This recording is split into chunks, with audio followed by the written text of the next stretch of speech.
So, hi, dear Aries. Very, very good evening to you guys on public demand. No contact readings are here again. A lot of people mailed me, and in the comment section also, no contact, no contact, no contact. So, here it is. Okay. For Aries, Sun, Moon, Venus, or Rising, those who are in no contact. For personal reading healing session, check out the description box for tarot reading course and Ho'oponopono Masterclass 2. Links are given below. Please try to understand this is not a personal reading. Whatever resonates, keep it and leave the other part. The roles can be reversed also. The action can be from your side also. Okay. Don't forcibly try to fit yourself into my readings. I don't know about other channels. Okay, let's start. The person that you are in no contact or no communication with, their current feelings for you, Aries.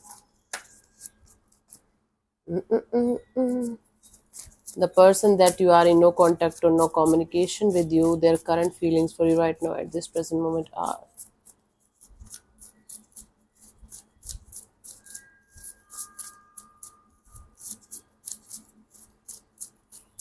The person that you are in no contact or no communication with, their current feelings for you right now at this present moment are. I have the Seven of Wands, Ten of Cups, Six of Pentacles. Bottom of the deck is the Six of Cups. From deep, deep, deep inside, this person still have this energies of missing you, missing this connection, this bond, this friendship that you guys used to share with each other.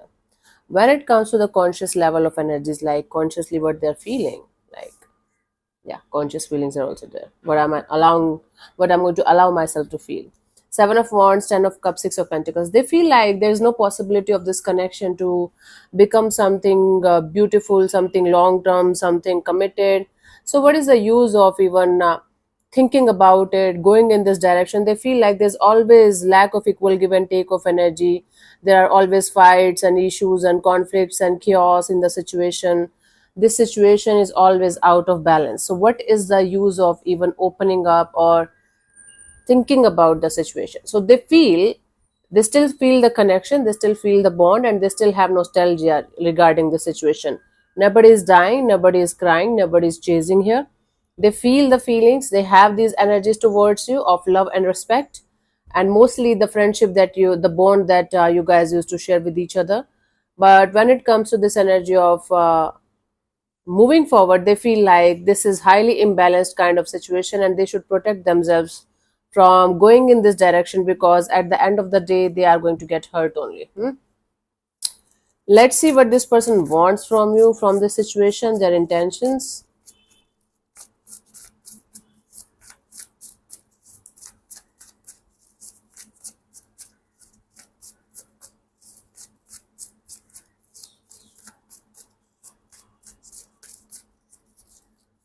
We have the Knight of Swords, the Eight of Swords, and the Strength card. Bottom of the deck is the Hermit.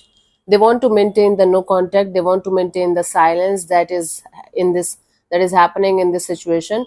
But in this silence, they want to understand everything from a deeper level, like why things happened the way they happened, what went wrong in the situation, what they did wrong, what you did wrong. They want to think about the situation on a deeper level and understand what they should have done differently.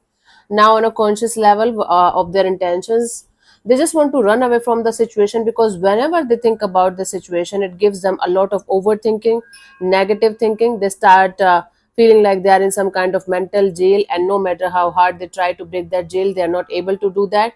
So they want to use all of their what we call that strength and courage to not to do anything in this direction, to maintain the no contact, to maintain the silence between you and them.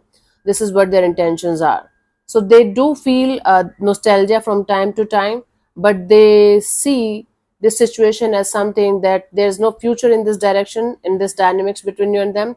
There's lack of equal give and take of energy, and there's uh, the possibility of being with each other is very slim. That is why they just want to maintain the no contact or the silence within this dynamics. Let's see what could be the action, if any action from this person's side towards you by the end of this month, June 2026. Universe, please guide me.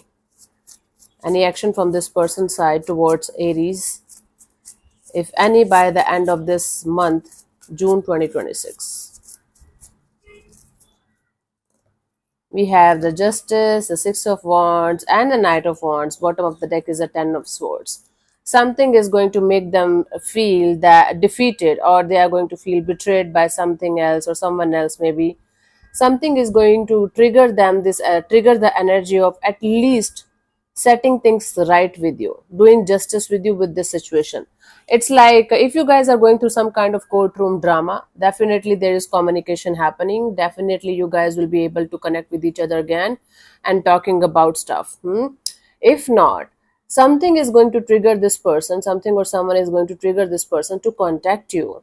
If they have done something wrong, there are chances of apology. There are chances of making you feel like you were right and they were wrong. And if you have done something wrong, then also this person might contact you for a last communication, for a proper closure. Okay. And if none of you have done anything wrong, if the circumstances were such that you guys had to leave, then I do see this person coming towards you with this balanced approach of, okay, let's start from the start, let's be friends again, and let's see where things can go. Although there is sense of justice, there is sense of balance from this person's side, I don't think so. They will be able to maintain the justice here. They will be able to maintain the balance here. This situation is going to again go into this back and forth, on and off, in and out kind of energy. And this is going to lead to this energy of, yes, we are talking, but we don't know where we are going. Okay. They are going to enter with a sense of justice, with a sense of balance. Like, this time I'm going to make things work out. This time I'm not going to mess this up or fuck this up. I'm going to take care of everything. But I don't know from what like which person's side, yours or theirs, things are still going to be on and off, in and out. We are talking, we are not talking, we are together, we are not together. And before it's going to convert into a shit show, I think you guys should stop this situation from moving forward. If you guys don't want another heartbreak or another painful ending in the situation again, what's the use of doing all of this when you know that something is not going to pan out the way you want to pan it out, right? So communication is happening, especially for those who are going through some kind of legal process or courtroom drama or something like that. For others of you, there are also for others of you also, there are chances of communication, but it's not going in a flow, or it's not a stable communication, or it's not coming for commitment or stability or something like that. It's about let's be friends again, let's stay in touch with each other again, and let's see where things can go. And it's not going to end well, I don't think so. Anyways, let's see the guidance here for you guys, Aries, for this situation.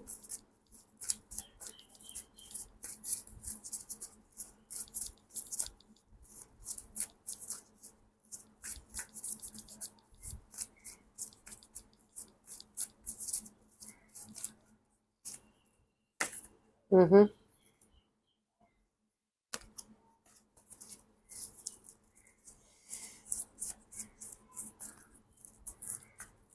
We have the Devil, the Knight of Cups, the Wheel of Fortune. Bottom of the deck is the Eight of Pentacles. You know, you guys have to work on something. What that something is, I'm telling you in few seconds. But this is like, you guys have to step by step go in the direction of your healing, of your growth, of your success, of your own things. Stop confusing lust, infatuation, attraction, possessiveness, obsessiveness, clinginess, neediness, codependency as love, because it's not love. You guys have to have a major change in your belief system, a major shift in your thought process, in your energies towards love and relationship, in order to have that kind of healthy relationship that you deserve as a person, as a soul. When somebody is obsessed with you, that's not love. When somebody is codependent on you, that's not love. When somebody is overly attached to you, that's not love. Codependency, obsessiveness, possessiveness,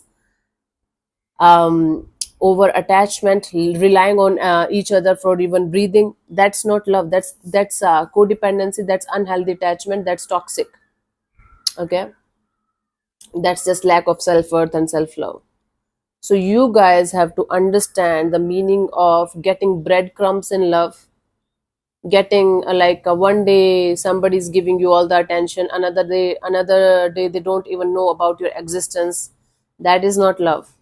So until unless you guys are going to give yourself the crystal clear clarity of what true love is and how it should be in your life, all you are going to attract in your life is breadcrumbs, on and off, in and out kind of love. We are together, we are not together kind of love, because you are allowing this kind of shit to happen, because according to you, this might be love, but this is not.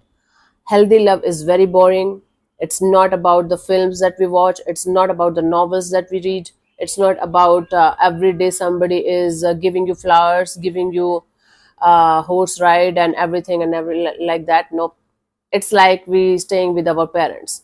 We trust them, we feel safe with them, we know they love us, we know we love them. That is what healthy love is, minus the sex part. Okay. But what we do is we feel like romantic love is the ultimate love, and sex is love. And when we are having sex with somebody, we are actually owning them, they are our property or something. So you guys have to have a major shift in your energies, in your belief system when it comes to love, romantic love. Then start from the start. Baby steps towards this energy. I hope I'm making you understand the concept here clearly. Anyway, so thank you so much for tuning in, Aries. We'll see you soon in the next video. Bye bye. Take care. May existence bless you. Namaste.